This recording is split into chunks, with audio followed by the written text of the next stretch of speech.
Have a good time. Yeah, thanks a lot. Howdy, my name's Scott Lee. I'm an alcoholic, and very, very grateful to be here. And what a gift! What a gift! And a little bit overwhelmed. I imagine that he's right. They'll have a good conference next year, but you guys have been fantastic.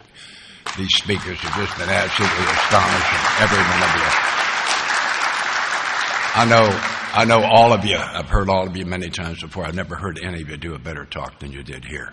It was really spectacular, and thanks. So here I am trying to follow that. I wish you could hear the talk I made about 3 o'clock this morning. It was a good one. I'd like to thank the people who worked to make this happen. I'd like to thank Ben for taking the credit.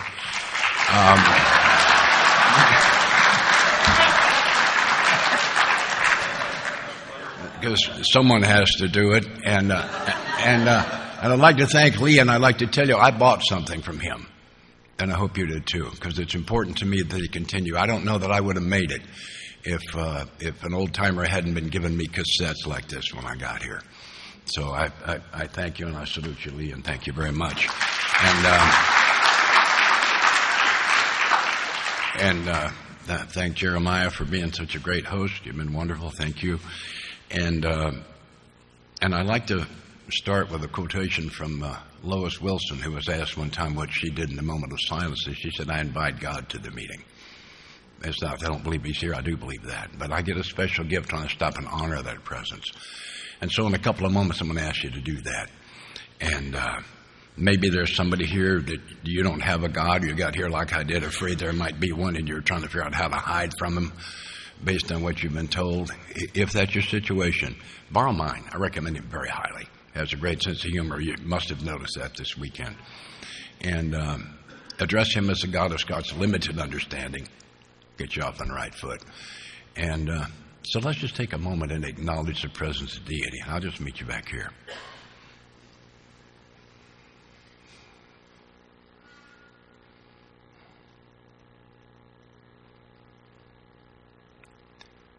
Amen. Thank you. So I'm going to talk. I hope I'm going to talk some about my experiences with steps 10 and 11. I don't trust me. And step 10: continue to take personal inventory, and when we were wrong, probably admitted it.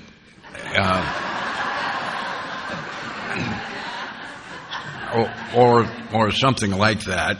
And I mean, that's my history. I would admit it if I thought you had done something worse, or I was pretty sure I'd already been forgiven. But I don't have a long history of that admitting thing. As I read, starting on page 84 in the text, I find the word continue 4 times in the first paragraph on the reading of step 10. So to me, step 10 is about staying present in my own life moment by moment. And I think for me, there's a slogan. It's the second most difficult of the slogans. The hardest one, of course, is one day at a time. Hardest assignment I've ever been given, simply to be here. But the second hardest is easy does it. I'm mocked to with my hair on fire most of the time. And so it's important for me to slow down and notice.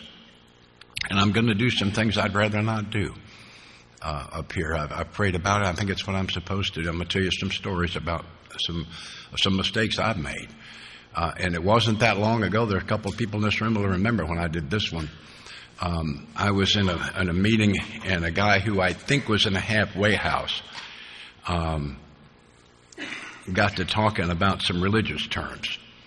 And that's real hard for me to listen to. The first man I sponsored that made it had the experience of being molested by a deacon of the church in the church house for the time he was 6 till he was 12. And I've also worked with 3 different men who were, as altar boys, raped by priests. So, and page 93 in the book is very clear about that we have to leave those things outside. And I did the wrong thing. I did the right thing, but I did it the wrong way. I interrupted him, and I hijacked the meeting and started an argument. And he and I finally both quit. And by the time the meeting was over, I realized I'd made a bad mistake. And I went to him and tried to make an amend. He wouldn't or couldn't hear me. And haven't seen him since. I called my sponsor and told him what I'd done, and he said, "Welcome to the human race. I've got a sponsee who's done that twice so far this year, and so don't worry about it." And I said, "I think I need to go make amends to the individual if I can find him," which I have not been able to, and also to the group. So the next time that group met, I told them what I had done, and that I was wrong, and that what I should have done was wait till after the meeting and go to him and say, "Probably my religious beliefs are pretty similar to yours. But page 93 in the book says, when dealing with such a person, you'd better use everyday language to describe spiritual principles. There's no use arousing any prejudice he may have against certain theological terms and conceptions about which he might be confused. Don't raise these issues no matter what your own convictions are." It's real important for me to leave those things outside, because I can't allow my own particular beliefs to take away someone else's chance at recovery. And that's possible if we cross that line. And so I should have gone to him. I've had the privilege for the last 15 years of sponsoring a fellow who lives in Kiev, Ukraine. And he's gotten out, by the way, though many of you know Oleg. He and his family are in Budapest right now. They got out. But he does a once-a-week meeting with the people that he sponsors on Zoom, and he invited me to it a couple of weeks ago.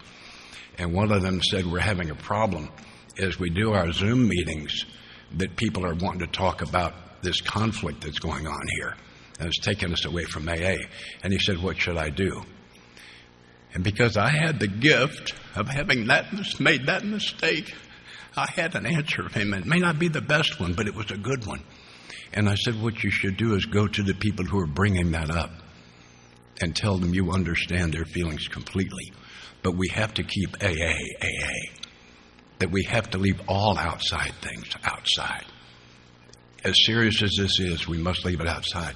Our business here is to save the lives of alcoholics. And if we get wrapped up in anything else, we can't do it."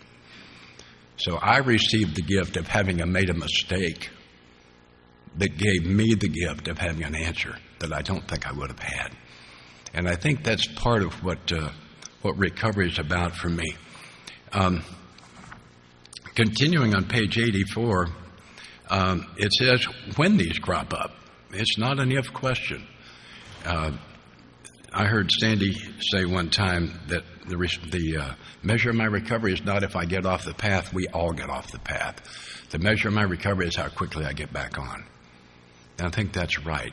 And I think step 10 is about knocking me back onto the path, owning my mistakes and getting back quickly. And it says love and tolerance of others is our code. My own definition of tolerance is it's a premeditated, loving response to someone I don't think deserves it. That's really what that is. And there was a guy, many years ago, there was a guy in my home group, and I'm going to refer to him as Edward, which is the right thing. It's what he said his name was. But anyway, every time Edward opened his mouth, my fur got rubbed the wrong way. I didn't like the way he drank his coffee. And I'm sitting there one time as he chairs this meeting, being very unhappy with Edward. And I hear my sponsor's voice in the back of my head saying, "If you spot it, you got it." What Edward was doing is he was moderating the meeting. After everyone talked, he would talk. And I thought, oh my God, I do that. And so I stopped. And the next time Edward did something that upset me, I searched myself, and I had that too. And Edward became one of my greatest teachers. He had all of my character defects. He had them much worse than I had them. I must be honest with you. But I followed him around like a puppy. And I learned so much from Edward.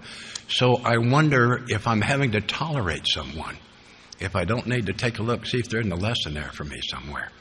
So everybody out here, I'm trapped in here.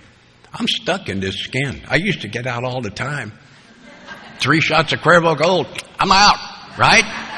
Jack Daniels knows how to get me out of here. I'm stuck in here, and the first thing I had to do was clean it up.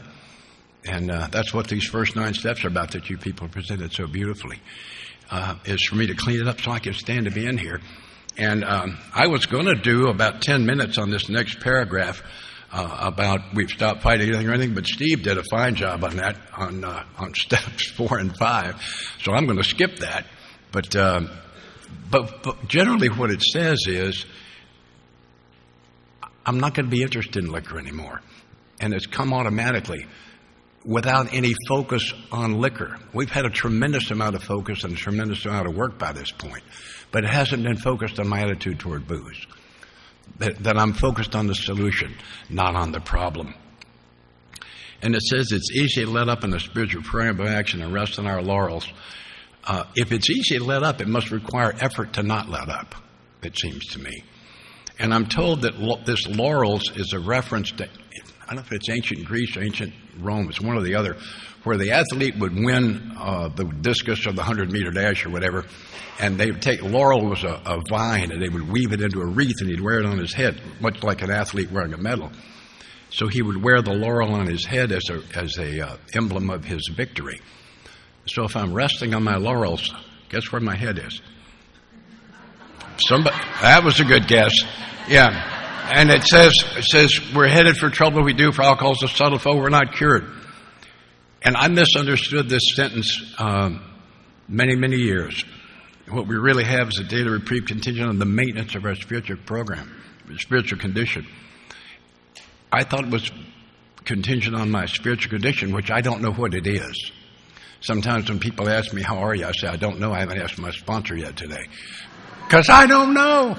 I don't know. It's like my spiritual growth. It's not something I do. It's something I receive, and I'm not qualified to measure it or judge it. I'm just not qualified. But on the maintenance, I can do that. I think maintenance for me means two things. To maintain in the sense of not losing something I've already got. And also maintenance in the same sense that I maintenance my car. I rotate the tires. I got the right pressure in them. I change the oil on time. I vacuum it out. I wash it. I maintenance my spiritual condition through daily prayer and meditation, reading spiritual literature, taking meetings into gated communities. That's a jail, you know. And letting people in traffic, saying please and thank you, doing the things that you've taught me. I'm a good judge if I'm doing the maintenance of my spiritual condition, but I'm not a judge at all of what my spiritual condition is.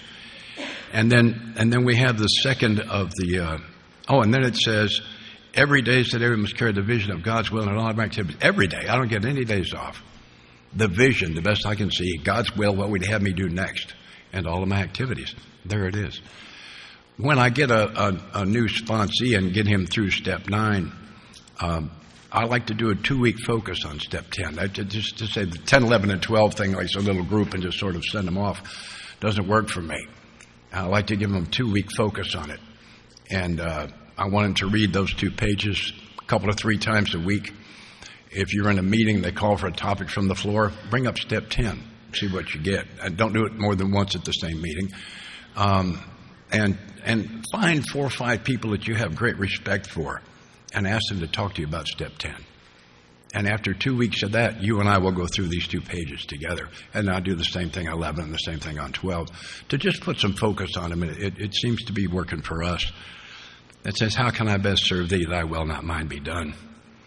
And then further down it says, to some extent, we become God conscious to develop this vital 6th sense. Vital, I'm told, is from the Latin word vita, which means life. So vital is either life-giving or necessary to life. And I had 10 years when a sponsee was 6 months said, well, I guess if I'm still using my other 5 senses trying to get my own will, I might not develop this vital 6th sense. And I said, would you sponsor me? So to me, step 10 is about staying present in my own life and owning my mistakes. And it's been within the last year or 2. I was sitting beside a stream with no fishing tackle in my hand, which is very unusual. And I was looking across and I saw a cloud. And it occurred to me, every drop of rain in that cloud is following God's will perfectly. I know it is. And across the stream, there's a tree, there's a bird sitting up there. I thought, well, so is the bird. And I looked down into the stream, and there are minnows swimming around. And I thought, well, so are those minnows. Why can't I? And I got my answer. It may not be your answer, it's mine. And my answer is I am. I'm convinced to the depths of my soul it's not my job to be perfect. It's not. We use the word progress. I'll give you my definition. Progress is making the same old mistake a little less often, or making a new and finer quality mistake. Because anything beyond that's perfection. That's not my assignment. So if my assignment is not to be perfect, what's my assignment? My assignment is to make mistakes. And they've sent the right guy. And that's why I'm here. That's why I'm here.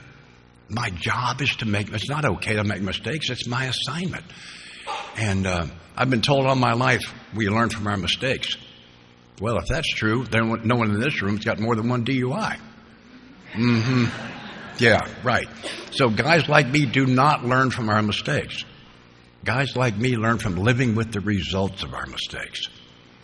If you hold that thought and read the 12 steps, I think you'll notice about half of them are about me embracing the results of my mistakes. That's where the learning occurs. So this is the learning process as I understand it today. 1, make a mistake. 2, be notified I made a mistake. I don't always know. 3, own the mistake. Yeah, that was me. And if they only know 80%, I have to tell them the other 20. That's how I own the mistake. Item 4, consult a spiritual advisor about how to. Item 5, make the amend. Usually, not always. Usually there's an amend. Item 6 is embrace the lesson. A mistake is just an invitation to a lesson. That's all it is. And the evidence is if I'd already learned the lesson, I would not have made the mistake. And I don't have the power to make a mistake so ugly that God can't turn it into something wonderful, not fix. That's who I am, it's who He is. It is that simple. So item 6 is embrace the lesson. Item 7 is share the lesson, because that's what really sets it for me. And item 8 is when I share the lesson, I have to tell you I made the mistake.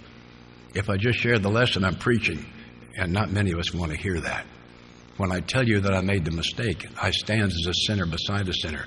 You can hear me. And I can hear you. I could hear you guys this weekend when you talked about your mistakes and the lessons that came with them. I can hear you that way. And item 9, make the next mistake. It's why I'm here. There is such a phenomenal freedom that's come from me in that. And the freedom has 2 halves. The first half is I have my own permission to make mistakes. I expect me to make mistakes. I am convinced it's why I'm here, is to make the mistakes and embrace the lessons. And I know me now, from what you've taught me, that I'll own them, like I did the one I just talked to you about. I'll own it. I'll make the amends. I'll do everything I'm supposed to do with it, which is the most I can do. That's half of the freedom. I have my own permission to make mistakes. The other half, the Al-Anon half, is you have my permission to make mistakes. If I've got a rope on you holding you in line and you jump out, you pull me with you. The other half of the freedom is when I can release my grip on you. And that's everybody. That's former wives, people who got their driver's licenses out of Cracker Jacks boxes, international politicians, everybody. Because if something that someone does can upset me, I'm a prisoner of their behavior. And I don't want to be a prisoner anymore. I was a prisoner of alcohol for an awful long time, and I don't want to be one anymore. And so the freedom is the 2 halves. I have my own permission to make mistakes, and you have my permission to make mistakes. And that has freed me over the course of the last year and a half or 2 years at a level of freedom I've never had before. It is just astonishing to try to live that. My sponsor told me 37 years ago, he said, prayer is not a sales presentation. It is not an opportunity for you to change God's mind. I always want to be God's coach. Hey, big fella, take a knee. I got some instructions for you, and that never worked out for me. And I had the privilege a number of years ago of flying jet aircraft for the United States Air Force. And one of the airplanes I flew was a C-141. It's a 4-engine jet, great big airplane. And we came out of Christchurch in New Zealand to American Samoa, about an 8-hour flight plan, took on fuel, heading for Honolulu with an 8-hour flight plan, nothing in between but water. And about halfway across, we get into the new fuel, it was contaminated. It had water in it. And at our altitude, they don't call it water. It's minus 50 degrees. They call it ice. And it clogs fuel lines. The jet engines about so big around do not respond well to fuel starvation.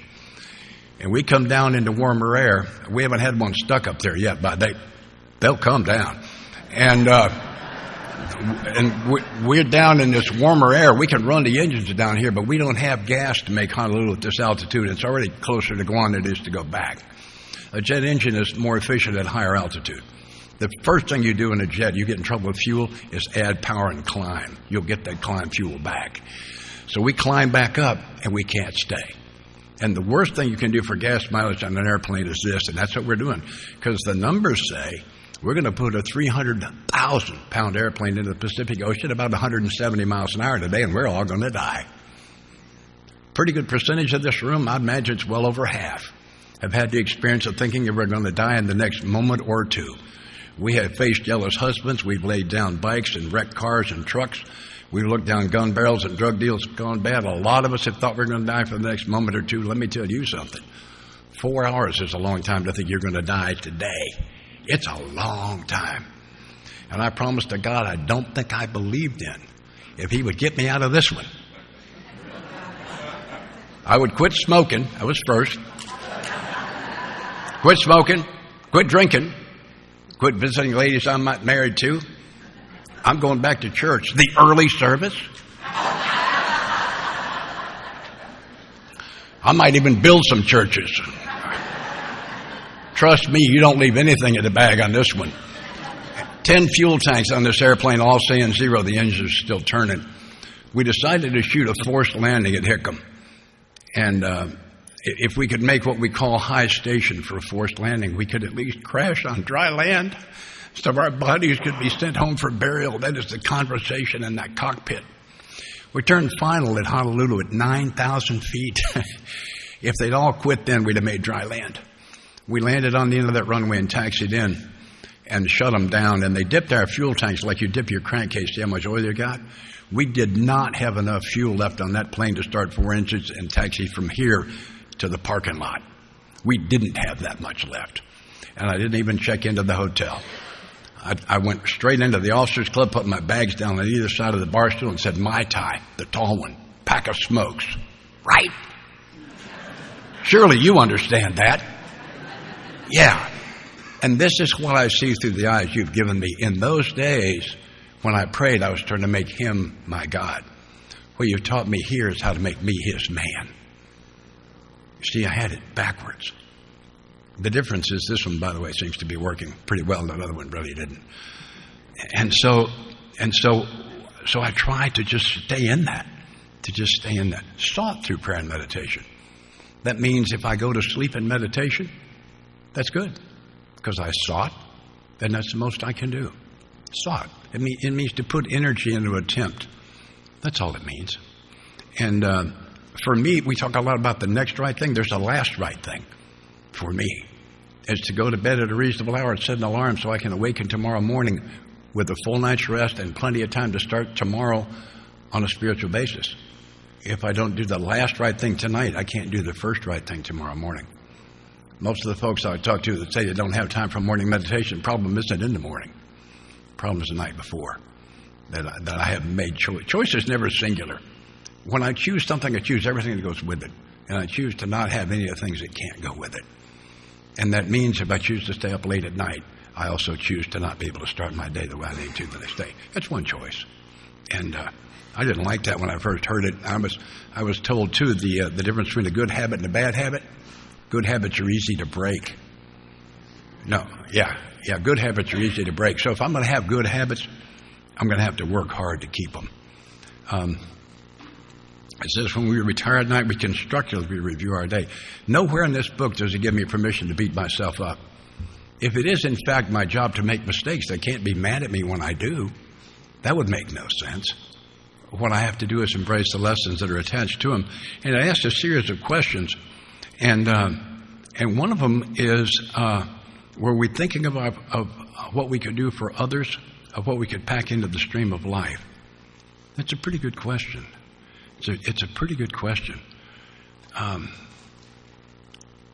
sit quietly in his presence after each day, to make it a tight compartment and review it. And ask myself this question too. not only have I made mistakes of commission, but I make any mistakes of omission. And steps 8 and 9, I pretty much know the things I think I did that harmed you. The things I don't know are the things I failed to do that I should have done that left you harmed. I got this from Miss Linda, who's my former wife. She calls it good amends. It's where I go back and thank the people that deserved more thanks than I gave them. And was there someone I should have thanked yesterday? Was there someone I had the chance to lift their spirit somehow, and I didn't take it? Is there something like that I can make me a better guy tomorrow? I think those are good questions. And then it says, on awakening. It was pointed out to me, it does not say, after a shower and shave, 2 ovaries and bacon, half a pot of coffee, reading the front page, and a fight with her. It says, on awakening. And the second man that I sponsored that made it used to tell it this way. He said his disease gets up 20 minutes before he does every morning, does some jumping jacks and some push-ups at perches on the headboard, and it waits. And when he opens his eyes, roar, and it jumps on him. And he wakes up with untreated alcoholism every morning, and I do too. And the committee is in here. Say, we've been talking. We're glad you're awake now. We got some things we did. There are only 2 things I'll ever do prior to doing the morning prayer and meditation. One is a quick trip to the bathroom, and the other is I might hit the go button on a coffee pot. I might not. That's it. I got to get right on that. It says we consider our plans today. Before we begin, ask God to direct our thinking, especially be divorced from self-pity, dishonest, and self-seeking motives. That's an interesting thought. Divorced is kind of a powerful word. I'm divorced from someone I much love very much. And didn't I love self-pity? Didn't I love self-pity? And I didn't love dishonesty, but I liked what it brought me. And I was willing to do it. And self-seeking, that's all I knew how to do. That defined me beautifully there in a single sentence. And our friend Joe C. from Palm Coast, Florida, y'all need to get him up here. He says the purpose of morning prayer and meditation is to put my spirit in a state of excited, how does he say it? Of excitement about all the great things God's got in store for me today. And I think that's right. That's the purpose of it. It's for me to get connected and to be reminded that there is a loving God who runs this thing, and I'm trying to be his guy, and that's good enough. Left to my own devices, I'll take the rest of my life off with pay. I don't want any more lessons. And yet I think that's why I'm here, is to get them. I want to talk a little bit about my own morning prayer. I may have something maybe you can use. Maybe after this is over, somebody can make some suggestions to me. I'd appreciate it very much. I find it helpful if I begin my prayer by thanking God for some things. And it doesn't matter what they are, just an assortment of things. It seems to open the channel. I think all the blocks in the channel between Scott and God are at God's end. I think God's end's pretty well open. And but thanking him for some things, and it's a pretty good sized list, but it varies. Seems to open the channel.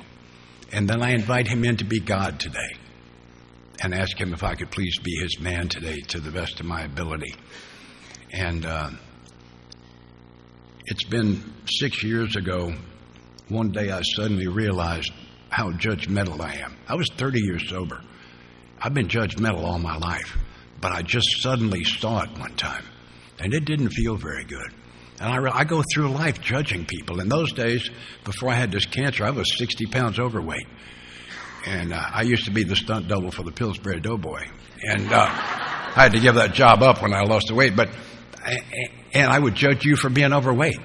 I'm in my 70s. I wear a ponytail. I would judge you for having what I thought was a strange haircut. I'm just judging people all day long. But I've been doing it, but I finally saw it. And it occurred to me, I don't think God wants me to judge anyone. I don't think that's part of my assignment. Knowledge of his will and the power to carry it out. So I added to my morning prayer, please bless me that I don't judge anyone today. I can report tremendous progress. Not perfection, but tremendous progress on that front. And some of you remember Ed from Iowa, big fella. He and I did a weekend just before he died, and he told me this story. He was indigent when he came to us, and he was living in Clancy's garage. And he walked in one day, there's a man standing there he didn't recognize, and he put out his name and said, "Hi, my name's Ed." And the other guy says, "I'm Lance Rensel." Most of you are not old enough to recognize that name. Some of you may be. Lance Rensel had been this absolute star wide receiver for the Dallas Cowboys and was married to Joey Heatherton, who was easily the hottest woman on the North American continent. And he had gone to prison for exposing himself on a schoolyard. And Ed says he didn't use any words, but his face said, "I know who you are. I know what you did. I judge you and I condemn you." And Rensel said to him, "I would have thought that an alcoholic would understand how someone could do something they knew was absolutely wrong and not be able to not do it." And Ed said his heart melted. I had the exact same reaction that Ed did. As he told me that story, when he said, "Lance Rensel, I judged him," I did the exact thing he did. And when he said what Rensel said to him, my heart melted too. I wonder what it's like to be him. Don't let me confuse you. I absolutely abhor what he did. I abhor some of the things I did too, and some of them sober. And I'm in no position to judge, and I don't want to judge. It just makes me sick. It just makes me sick. I'm in no position to throw the first stone. None at all. I've got to get out of the judgment business. It just makes me crazy. I have discovered the source of all anger for me. I know where it all comes from. It comes from being sure I'm right. I have never been angry when I wasn't absolutely sure I was right. And being right comes from having passed judgment. So to be angry, I must judge an event or a person that's not being up to the standards that I think they should be up to, so I can be right, so I can be angry. So judgment is the beginning. It is the genesis of anger. And if I don't ever judge, I don't ever get angry. It's an amazing thing. And I started asking God for that. One of the things I ask when I get in a car is ask Him to bless me that I neither endanger nor enrage any of His other children while I'm behind the wheel. It's a good thing because I don't want to see your traffic finger and I don't want you to see mine. And it's just not a good way to go. And so I ask God each morning to bless me that I don't judge anyone, that I would be emptied of self and filled with His love, shaken together, pressed down, heaped up, overflowing, that would gush out of me all over everyone I meet today. And I ask Him to make me a great listener. I was having a conversation with somebody a year or two ago, and somebody said, "What would you hope people would say at your funeral about you?" And I said, "I would hope they would say I was a great listener, and I don't think I am." So I added that to my morning prayer, that I would be a great listener today. To not sit there so while you make noise waiting for my turn to say these brilliant things that you really need to hear, but to open with my heart and listen. And I added that. And I asked Him to make me a great giver today.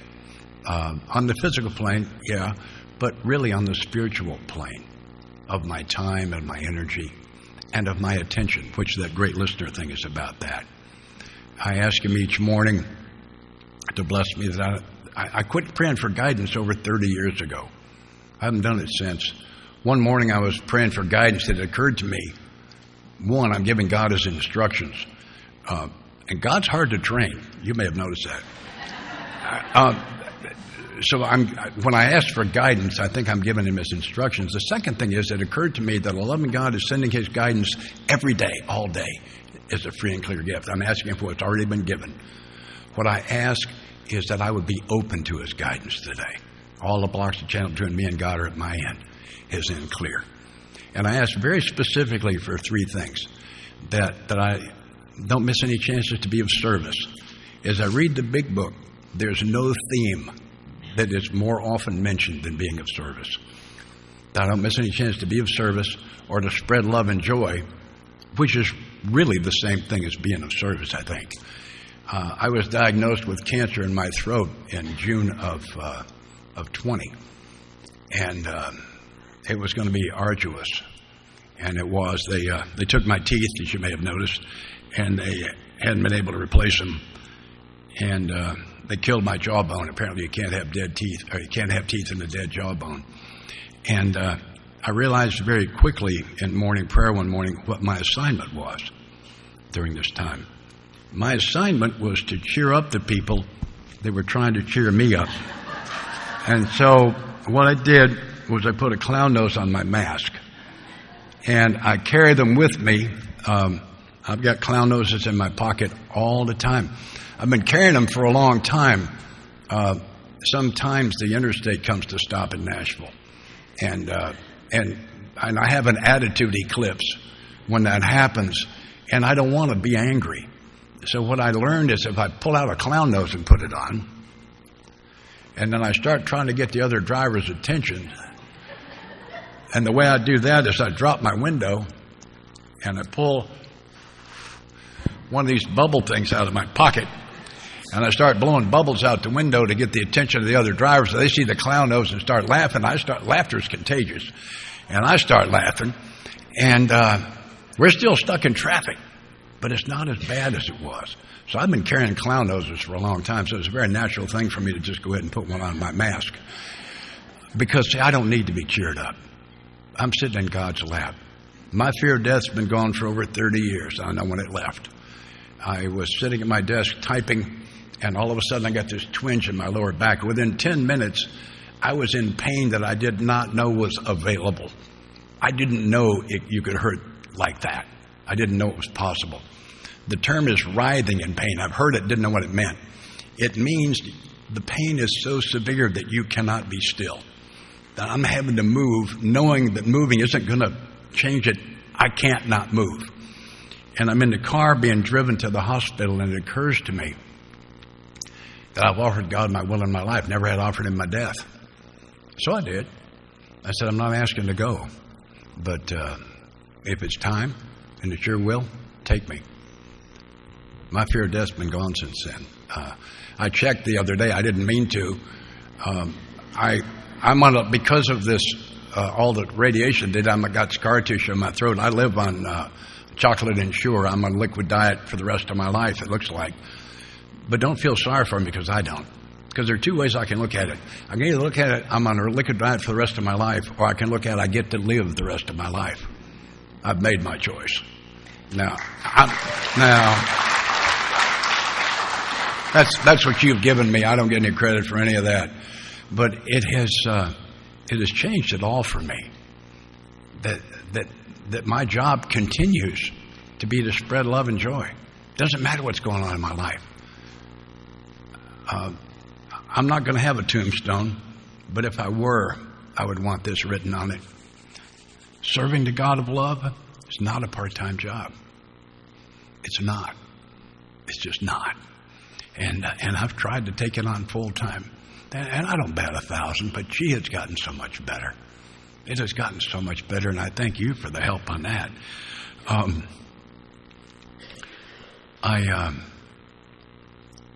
I send love to all the places I'm going. I filled this room with love this morning prior to leaving my room. I also sent love to the interstate all the way home, to my home, to some other places. Looks like I might go today. I sent love to some friends of mine having a hard go right now. I got a couple of them that are pretty close to the transition, and I sent them love for a gentle passage to the other side. I've got a lot of friends that are in hospitals and are having physical trouble. I send them love.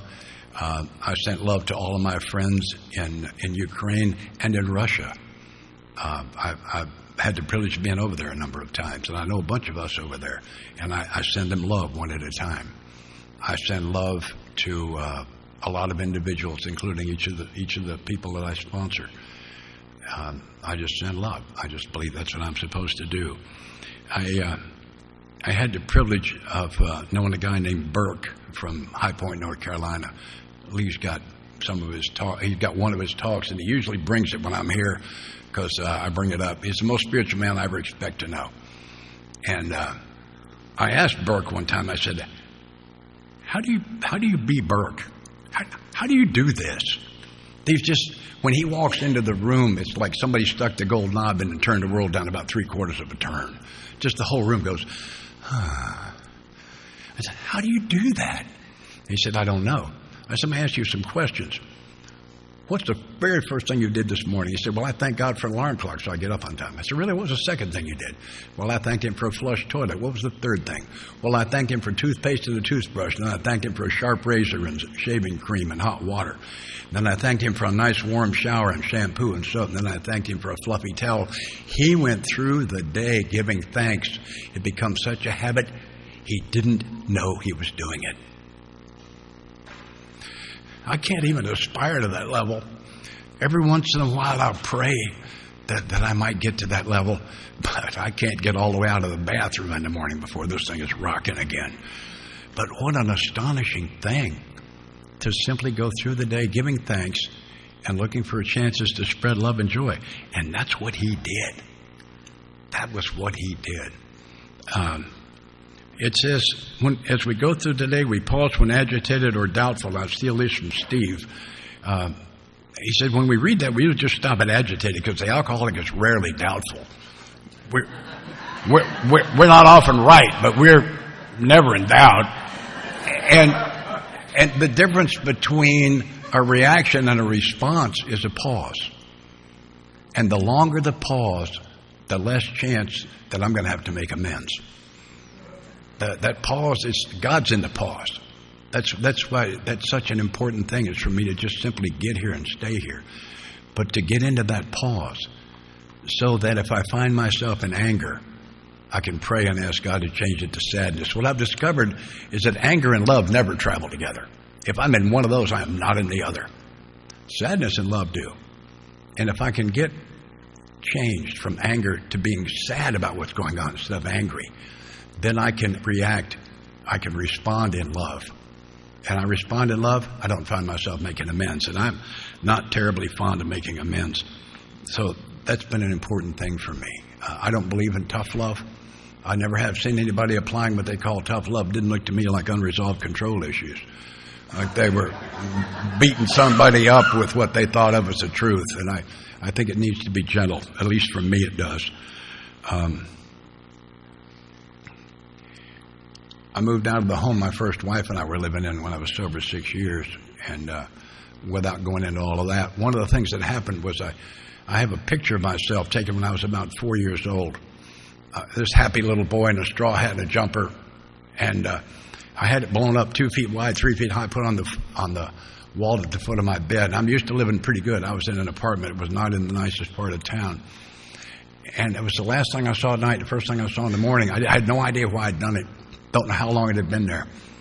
And one time I was looking at that and it occurred to me, sometime not too long after that picture was taken, things happened that little boy shouldn't happen to any child. And I've also done some pretty terrible things myself. But it occurred to me, who would he have become?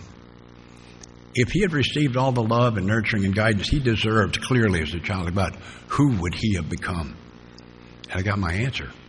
The answer is my assignment to become the man he would have become. I serve a God who's bigger and stronger than all of that stuff. Period. The only question is, am I willing to do the work?